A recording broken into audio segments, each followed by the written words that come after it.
Whether it's through your telephone, whether it's through your website, whether it's through your Facebook page, whether they're physically walking into your building or your parking lot. They will make 11 impressions about you and your organization before they even meet somebody or talk to somebody. Top 10 list for staying positive. How do I keep motivation? How do I keep my staff, myself, and everybody else in the organization positive? Anybody know a negative person? I mean negative. Anybody know somebody like that? Okay. These people brighten the room when they leave it. Anybody know them? Okay. How many of you work with them? Anybody work with a negative person? Okay. How many of you actually come in, see their card, and your first thought is, God, they're here today? Okay. Making sure that everybody's answering the telephone properly within my organization, whether it's from the front desk, whether it's from the sales, whether it's from the service side, or if I do have a customer or a service department that fields calls. I want to make sure that everybody's doing it correctly with it. How many of you have a voicemail? How many of you have an individual voicemail? Individual voicemail? What does it sound like?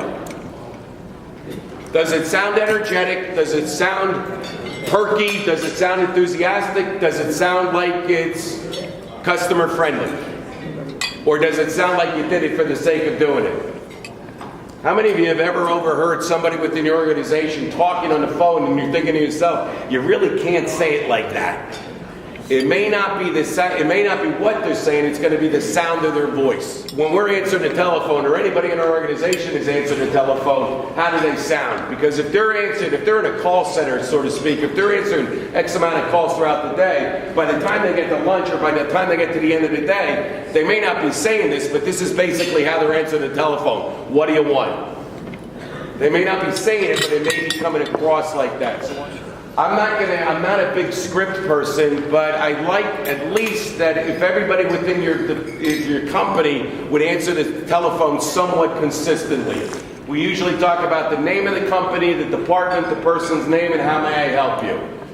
Because I don't want to call 5 different people within the organization and get 5 different ways that they answer the telephone. So trying to be consistent throughout the organization of answering it. It could be good afternoon, good morning, Fred Pryor Seminars, this is Tim, how may I help you? Good morning, Service Department, this is Tim, how may I help you? We're then going to talk about the communication aspect of it. And this is not only going to be the spoken word over the telephone, but this is going to be face-to-face. This is also going to be email, text messages, even if any of you have trucks that are out there and has the words "wash me" written on it because it's dirty, that's communicating to other people. There's a difference between listening and hearing. And I want to talk about how am I hearing, or are my people really hearing what they're saying, or are they just kind of making an assumption based on the first 2 to 3 words out of their mouth? Dealing with a difficult person. If you look at the quote in the bottom of page number 20, an unhappy customer remembers the incident for 23 and a half years and talks about it for 18 months. It is amazing when we get bad service, we will talk about bad service. We have a long, long memory when it comes to being abused. If you look at the model that we have with the little graph page that we have, starting at the top on page number 20 where it says customer contact, forms impression, if you look to the left where it says number 1, unfavorable, the activating event, the customer reacts, you react, you have one dissatisfied customer, that dissatisfied customer tells 11 people, those 11 people tell 5 other people. Basically, if we screw up, we might as well put the MetLife blimp over Staten Island to tell everybody that we just messed up. If you look to the right of that little graph, basically going to the favorable on the bottom, 3 friends. If we have a good experience, usually we'll go out and tell 3 other people. I mean, how many times have you ever come in the morning, actually listen to your voicemail, and you got a voicemail that says, hey, I don't need anything, I just wanted to say thank you, have a great day, and thank you for being you. Anybody ever get one of them voicemails? Yeah. If you did get it, how many of you would be looking at it going, okay, what's going on here? Anybody got children in here? Anybody got kids? You go home tonight, walk in the front door, your kid comes up and says, Mom, Dad, I love you. What are you now thinking? Yeah, how much does this, and what'd you do, and how much is it going to cost me? Usually when we get good news, we're kind of looking at it going, okay, and the 80-20 rule. What are the 20% of the things in your company that are causing 80% of the complaints? At the end of the day, or the end of the week, or the end of the month, as an owner, do you go back and look at what were the issues? in my business? What were the issues that my people got? What are the process and procedures within it, or my internet site, or whatever? But do you go back and look at what were the things that the customers complained about, or what were the issues, and am I really addressing those things? Or am I putting a Band-Aid on it because I'm going from project to project, call to call, person to person to person? So on page number 20, we want to talk about not only the angry customer, but also looking at it from, what do I need to fix? If I take a step back from my business, what are the things that people keep talking about in my business that I need to address? If you look at the 80-20 rule, 20% of your staff drives the 80% crazy. 20% of my staff does 80% of the work because I got go-to people within it. But if I look at it from what is the activating event, what are the things that I keep getting called on? It's amazing how we put up with I guess, bad service over a while. Now it's coming back since the recession and the economic downturn. Now customers are becoming very, very educated, and I am going, I'll travel, I'll buy something from the internet if I can get good service on it. So we want to talk about what is the added value that we're bringing to the table today. When I talk about customers today, guys, I'm going to be referring to two people. One is the external customer, which is me calling you up for your paint, for your jewelry, for your security systems, for your product or service. External. The second customer I'm going to talk about is the internal customer. Those are our coworkers. I've been doing this for 30 years, and I found that we will treat complete strangers better than we treat people we work with. I'll treat people I work with better than I treat people I live with. Anybody believe that? I mean, if you bumped into a complete stranger, how many would say, excuse me, just out of common courteous? Okay, you bump into a family member, how many are like, what, put the phone down, watch where you're going? I got no problem doing that internally, but externally. How many of you ever given the look at work? Anybody ever give the look at work? Anybody ever get the look at work? This is the look I'm talking about. Somebody comes up and says, hey Tim, do you have a couple minutes?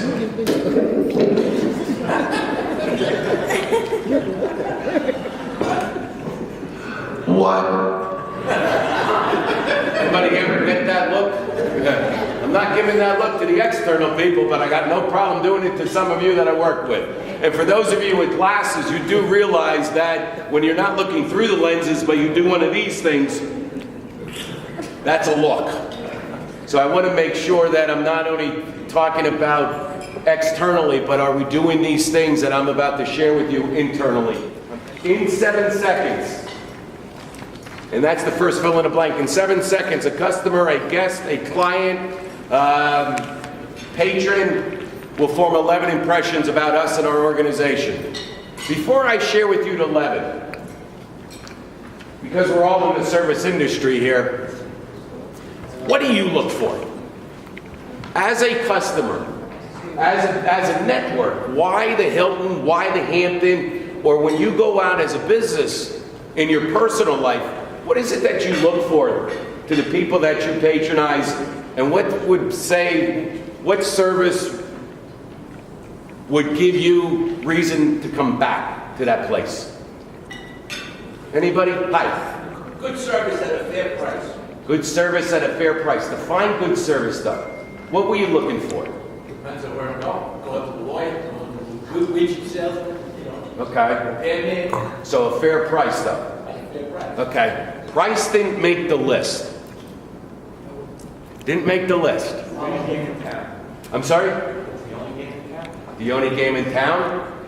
Okay. David. See, it depends. If I'm going to a franchise, basically I look for a product because I never expect amazing service from a franchise. But if Okay. I'm going to a mom and pop shop, what I really want for them is their concern. I want them to make my concerns their concerns. Okay. When I feel that there's a connection, that they really think that their interests are my own, those are the people that I tend to work with for many, many years. Okay. They put that under number 3. Hi. Hi. How about a person that gives you a solution that you're looking for? Person that gives you a solution that you're looking for. That made the list. Hi. Yes, sir. Trust. Trust came in 9. Hi, Steve. I go to Trader Joe's, I love the attention that I get. It's undivided. I know they're looking to help. Okay. That came in number 2 and number 3. Yes, sir. Professionalism, courteous. Professional came in 11, courteous came in 8th. Hi, yes, sir. The energy as you walk in, that it's exciting, it's, you know. The energy that you walk in, they put that under number 2.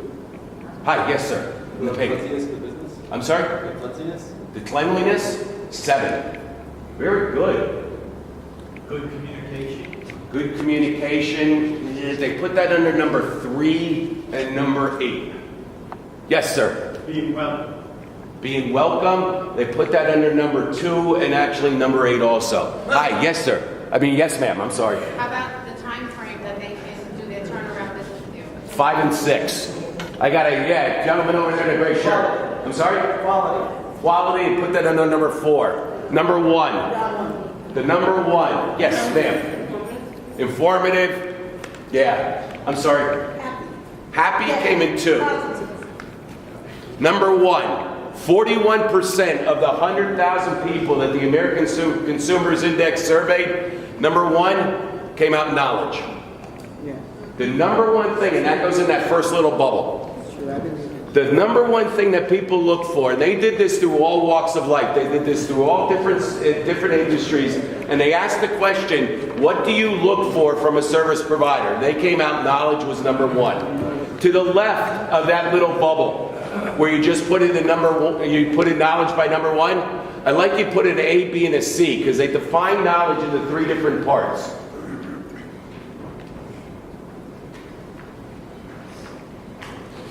The first part of knowledge by the letter A is job knowledge.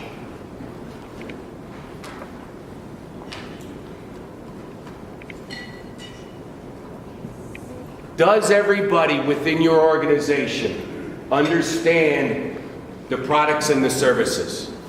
Do they understand all the different products and the services that you have to sell, that you have to offer? Because I don't want to go from one person to one person to one person to one another person. I mean, how many of you ever gone in, and I'll just use J.C. Penney. How many of you ever gone in saying, do you have a blue large men's sweater? Well, you got to go see those people. So I'm like, okay, those people. So I found those people. They said, I was told that you could help me with a large men's blue sweater. Well, I don't know what they told you to come here for. You got to go see those people. So now I find those people, and now I'm like, look, I'm looking for a large men's blue sweater. Well, that's not my job. Anybody ever go through any of that stuff? I got to tell them my same message 5 times to 5 different people. The more people I'm coming in contact with, and the more time I have to say my message or my question, the more I'm getting frustrated. So if I would call your organization, and I would ask each individual within your organization what the goal of the organization is, would they be able to tell me? To a person. If I would just call randomly people within your organization and I would ask them what the goal of the organization is, would they be able to tell me? And would it match, as the business owner, would it match me as my business owner? Would it match my version of it? If I would ask the individuals what their job responsibilities are, if I would have them give me their top 3, in their perception, their top 3 job duties, do you think any of your employees would say customer satisfaction would be number 1? Or would they give me the technical part of their job? Because usually what I get is the technical part. I answer the telephone, I do this, I schedule appointments, I do this, I help with this, I help with that. That's the byproduct, guys. That's the byproduct of it. So I want to make sure that everybody understands what their role is. So again, as the business owner, when I communicate to people, when you go back, when I ask questions, what are my questions? Did anybody get hurt today? Usually from a manufacturer, when I'm talking to supervisors, I always ask, what questions do you ask your staff? They said, well, did anybody get hurt? Did we make quality? Did we do it in a timely fashion? I said, okay. How many of you ever asked people, did you satisfy customers today? And when we talk about, did we make profit? Did we do this? Did we do this? Did we do this? But if you're trying to get people involved, if you're trying to get them engaged in customer satisfaction, am I asking the question did you satisfy customers today? Did I satisfy? So if you have a service and a sales department, if I ask the salespeople, Did you satisfy your internal customer? Would they be able to tell me? Because usually you have the sales side and the service side. It's almost like the Hatfields and the McCoys going at each other. But does everybody within my organization understand what we're trying to do? What the goal is, and we're trying to get to the next level. It's customer satisfaction. Letter B, as far as knowledge, is policies and procedures. Does everybody within your organization understand the policies and the procedures? How many of you, on a personal level, have ever gone out to an organization and you got one message from one person, another message from another person, another message from another person, another message from another person? Anybody ever go food shopping in here, grocery shopping? Anybody? Okay. How many of you ever seen the aisle with a sign that says cash only, 8 items or less? How many of you ever been behind somebody with 25 items and a check card in line? Two things bother me. First thing bothers me, the person in front of me doesn't know how to count. Second thing that bothers me is the cashier lets them go through. Then the next time I show up, different cashier, I have 10 items. Different cashier, I walk into that aisle. I'm sorry, sir. This is the express line. You're over the limit. You need to go over there. Ever happen to anybody in here? Yeah, now I get frustrated because they're changing the rules in the middle of the game. If you want to give a preferred customer a break, if you want to give them a discount, I'm good with all of that. I'm good with all of that. But you got to tell the rest of us. Because if I actually call up your organization and they say, well, the sales guy said that we have the 10% discount. He told me this. They said that. The girl said that. So I want to make sure that everybody's very clear on the policies and the procedures, because, or are we making it difficult for our customers to do business with us? Is one person telling them this and the other person's telling them that? Because if I have to deal with a salesperson, then I have to deal with a service person. Did those two people talk to share with them what the salesperson said? Because as the service person, I may be jumping down your throat because I'm telling you, it's kind of like, well, that's what the sales guy told me. So I want to make sure that we're very clear on the policies and the procedures. Do things fall through the cracks? Yeah, at times. But I want to make sure that everybody within my organization is following the policies, the procedures. Even the billing department. If I was told the bill was this, and I get this in my bill, I'm going to go probably wild on you. And the third thing about knowledge is knowledge about myself. What are my emotional triggers? What are the words that I hear throughout the day that just set me off? How many of you ever had you people? Anybody ever get you people? Right below myself, where you put down letter C, myself, I'd like you to write down 2 words for me. The first word is react, and the second word is respond. So when I talk about knowledge and just being aware of myself, do you react to things or do you respond to things? Do I react? And think about it from my staff side. Are they reacting to customers or are they responding to customers? Well, what's the difference? When we react, who's in control? They are. And when I'm responding, I'm in control. Coming in this morning, just coming in here this morning, how many of you were behind somebody that should not have a state-issued driver's license? Anybody? Okay. I live in Allentown, so I came down, I left my house at 5:05 this morning. Drove down 78, 287 over the outer bridge. It was very easy. There were people doing I think the one guy was doing like 55 miles an hour in the left-hand lane. And I came up behind him. I didn't hit my lights, or I wasn't flashing my lights, my high beams, and I wasn't hitting the horn yet. But I'm thinking it's kind of like, I'm back here. So of course this guy was like oblivious. So I passed him on the right, and I gave him the look. Anybody ever give the look on the road? This was my look this morning. He starts shooting at me. Whose fault? Mine. Did I need to give him the look? Am I reacting? Is my staff reacting to the customers and responding to the customers? If I know that the traffic, if I know it's summertime, people are taking vacations, if I'm scheduling things out there, am I looking forward? Am I saying, okay, who's here, who's not here? Trying to have plan A, B, and C along the way. But as a business owner, I got to be thinking about, okay, what's happening in the future? So am I reacting to things or am I responding to things? There. That's number one. 41% is knowledge. Number two is friendly. The second thing that came out of this was friendly. Smiling. Just when you walk in the morning, good morning, good afternoon, hi, how are you? I'm not talking about Walmart friendly when they walk in the front door and you're kind of like, hi, welcome to Walmart. Here's a happy face, you need a card. Because I've already walked into Walmart like this. I know where I'm going. I don't need anything. The first person I come in contact with, are they cheerful? Are they pleasant? How many of you, by every phone in your office, how many of you have a mirror by every phone within your office? A mirror? What's a mirror? Can you hear a smile on the phone? Yeah, I can. And I can also hear kind of like if you're not interested. And I can hear the click, click, click, click, click of the keyboard in the background too. I can hear all of that. So when you answer the telephone or when your group answers the phone, do they answer, it's like, good morning, how are you? Are they smiling? I want to deal with people who I like, who are friendly to me. I'm not saying you walk around all day like this, because that would probably scare people. But are you friendly? Do you come in the morning? I mean, how many of you have a staff member that comes in like, time to make the donuts? If that's you as a business owner and you're coming in, it's kind of like, okay, let's rock the world today.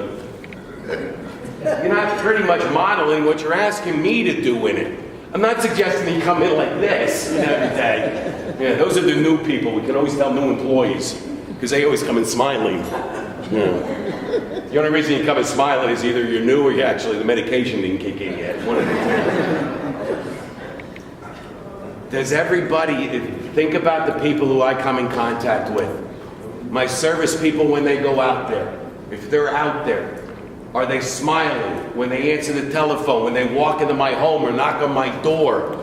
When I look through the little peephole, what's the other person look like on the other side of the door? What do they sound like? So when they walk in, if you're busy in the back, if you're busy at the counter, do you at least acknowledge the person when they walk in? When they walk in. Again, I'm asking, I said earlier, how many of you have a personalized voicemail message and what does it sound like? I can hear a smile on the phone and I can also hear if I'm basically to you, I'm just another number. Check, check, check. Again, I was talking to Steve earlier as far as the security systems.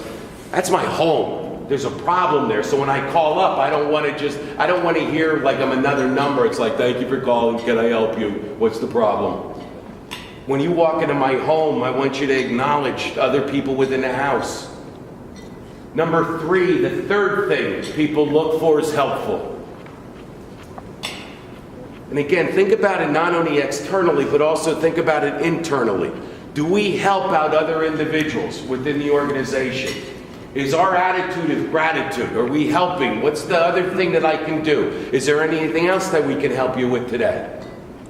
So if I look at the people, again, 20% of the people in my company do 80% of the work. I have go-to people that I go to on a daily basis. If that one individual, if that 20% goes down, gets hurt, can the rest of the people step up? Can we have the next man up? So I want to make sure that I'm helping as a business owner, as a manager, as a person in senior leadership. Am I coaching people?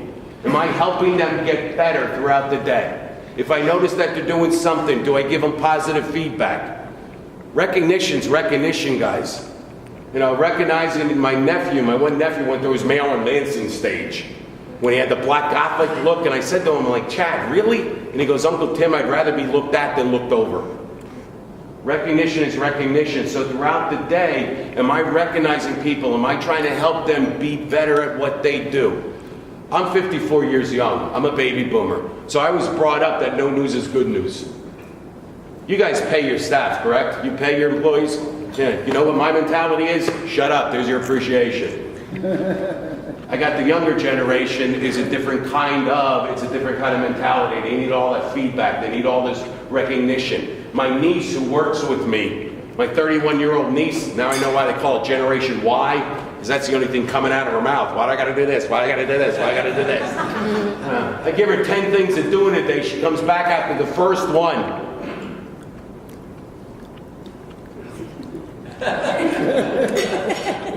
Nah, I got it done. Nah, I got it done. And I'm looking at her going, it's like, hey, that's just great. What about the 9 other ones?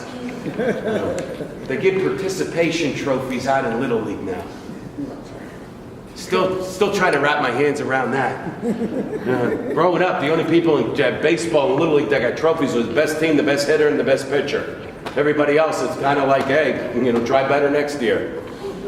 Am I helping my staff? And is my staff, again, going back to knowledge, are they helping, are they educating the customers? Maybe not on what the customer thinks they need, but not what they want, but what they really need.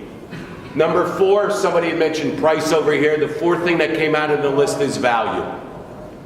It's not money, guys. Price did not make the list. It's the value that I place on my product and my service. If I'm trying to compete with Best Buy, my God, if I'm trying to buy a phone, I'll go to Best Buy to buy the phone. But if I want somebody to teach me how to use the phone, I'll go to Apple. I'll go to an Apple store. If you've ever been in an Apple store, man, I walked out of there like this the one time. What? Trader Joe's, somebody brought up, I think somebody said Trader Joe's.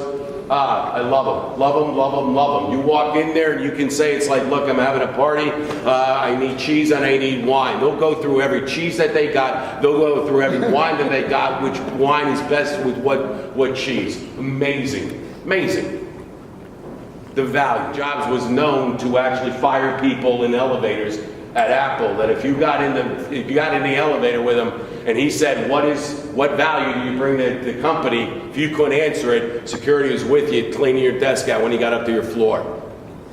If you could give me one word that would describe your organization, what would it be? Passionate, engaging, loyal. If your staff, think about your people yesterday. If your staff had to reapply for their job today based on yesterday's results, would they get it? Would they get it? Did your group give me your A game yesterday? So what separates you? I could go through the phone book, I could go through the business directory, I could go through an internet search, and I'm looking at all these different organizations. Why yours? Because you're not the cheapest in town to begin with. What separates you from everybody else out there? What separates your staff from everybody else out there? So if you would go to each person, if they had to reapply for their job today, based on yesterday's results, would they get it? Would they get it? So when I look at the value, it's not the price. I'll pay higher price. I'll even drive places. For those of you that go to a hair salon in here, for those of you that go to a hair salon, are you salon specific or are you stylist specific? Are you salon specific? So you'll go to a salon and you'll let anybody touch your head, correct? No. How many of you are stylist specific? Okay, if they would leave and they would go someplace else, would you follow them? Yeah. We go to a certain restaurant. We go to a certain bar. We always wait for that certain bartender or the certain waitress or waiter to come to us. Some of you in the service industry, customers want a particular person. Is Bob going to come out? No, he's on vacation. When's he come back? 2 weeks. I'll wait. They actually call and they want a specific person to come there. That's a great thing. That's a great thing. And if you're thinking about a car buying experience, am I dealership specific or am I salesperson specific? That's the value. We will follow somebody. So would they follow you? So if I look at the value that we place, what separates us from everybody else out there? One word. If you could give me one word that describes your organization, what would it be? If your staff would give me, if I would ask your staff, what's the one word that describes you? What would they tell me? Passionate, engaging, energetic, loyal, informative, educated. What would they say? Number 5 and number 6, I'm going to give them to you both because they kind of coincide. Number 5 is ease of access, and number 6 is the ease of transaction. Somebody had mentioned about speed. I want to be able to get in and I want to be able to get out. With the time, we are just so pressed for time. We're always kind of like Mach 50 with our hair on fire. When I do business with your organization, are you accessible? Is there, if I hit 0, does somebody answer the telephone?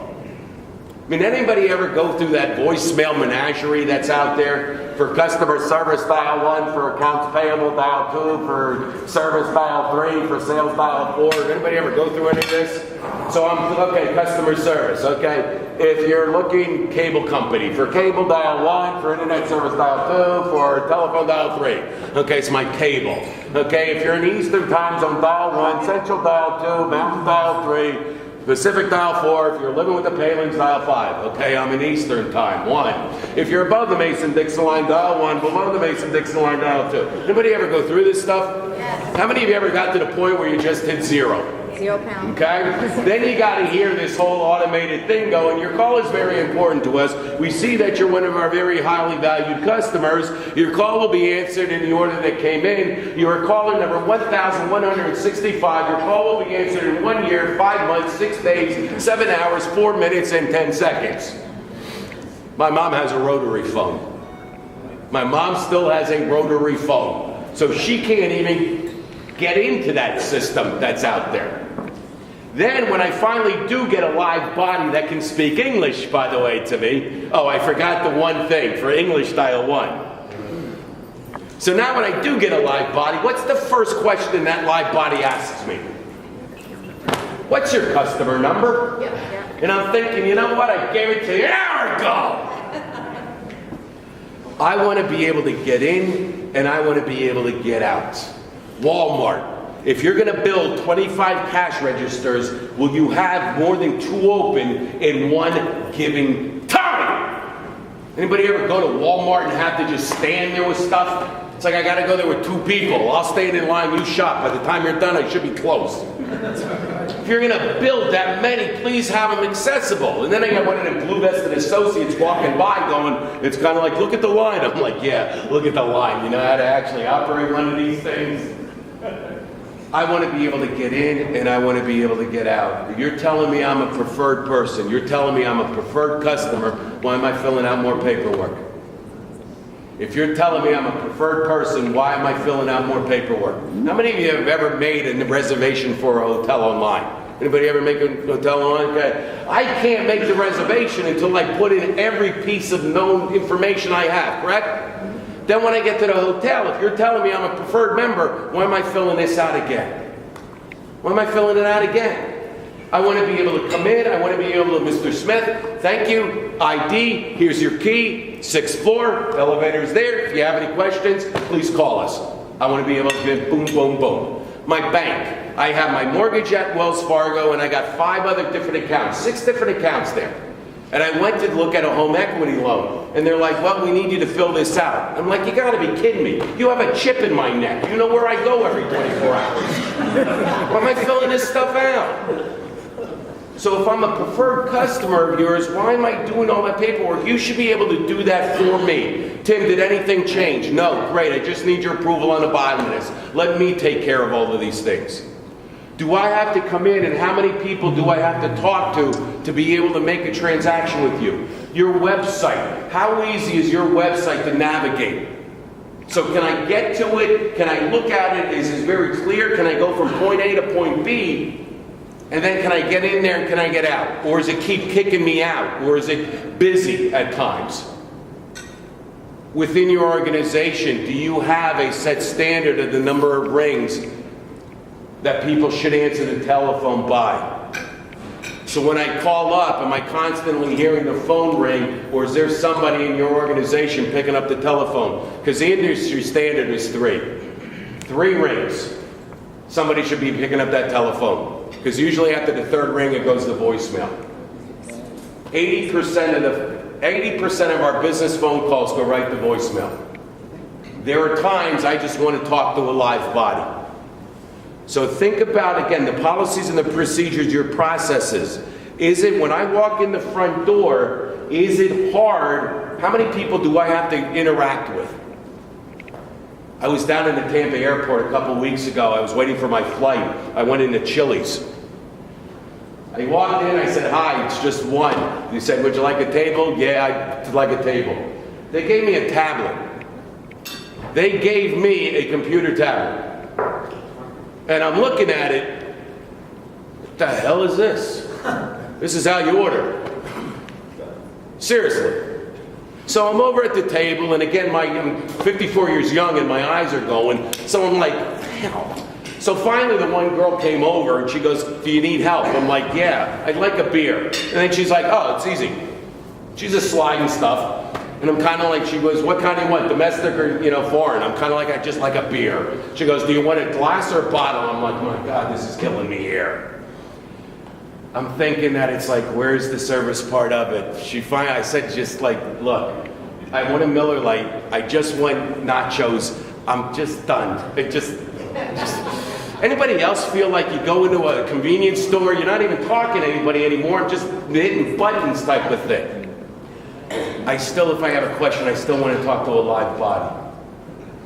So when we talk about looking at your processes, looking at your procedures, how easy is it to get into some things and get out of places? I only want to talk to one person. The only thing I liked about that tablet, I didn't have to give her the credit card. I actually just slid mine over the top of the tablet. I was in and out. Again, I use Apple as an example. When I walked into the Apple store, I only dealt with one person. This person, just one individual, and they walked me through the whole process. They had the little credit card thing on their belt, just slid it, boom, I'm on my merry little way.